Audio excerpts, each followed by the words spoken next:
Hello guys, India Australia second T20 முடிஞ்சிருச்சு. Australia வழக்கம் போல் toss win பண்ணி பவுலிங் சூஸ் பண்ணாங்க. அபிஷேக் சர்மாவும் கில்லும் ஓப்பனிங் இறங்கினாங்க. இந்த மெல்போர்ன் கண்டிஷன் எப்படி இருந்துச்சுன்னா நல்லா சீமிங் அண்ட் பவுன்சிங் விக்கெட்டாக இருந்துச்சு.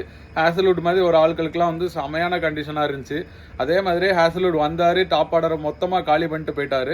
அவரை பார்க்கும்போது கிளென் மெக்ராத்தை பார்க்குற மாதிரியே இருந்துச்சு. அதாவது குட் லென்த்தில் போடக்கூடிய பால் கூட வந்து ஷார்ட் பால் மாதிரி நல்ல நெஞ்சுக்கு நல்லா பவுன்ஸ் ஆகும். இந்தியன் பேட்ஸ்மேனுக்கு வந்து கொஞ்சம் கூட ஆன்சரே இல்லை. 50க்குள்ளே வந்து 5 விக்கெட் போயிடுச்சு.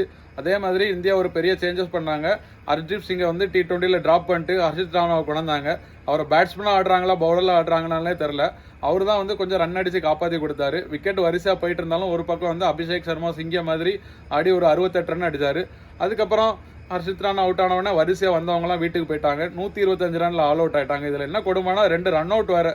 அப்புறம் பவுலிங் போட்டாங்க. பூம்ராக்கு வந்து ஃபர்ஸ்ட் ஓவர் சூப்பராக போட்டாலும் 2வது ஓவரில் வந்து அவர் லென்த்தை பிடிக்கவே இல்லை. வைடு 4லாம் கொடுத்தாரு, பைஸ் விட்டார். அவர் வந்து இன்னும் வந்து அவரோட பாடி கண்டிஷன்லாம் வந்து நல்லா செட் ஆயிடுச்சா, நல்ல ரிதம்லே இல்லை. அப்புறம் ஹர்ஷித் ராணா ஓவராக எப்பவும் போல் வந்து நல்லா பொழக்க ஆரம்பிச்சிட்டாங்க.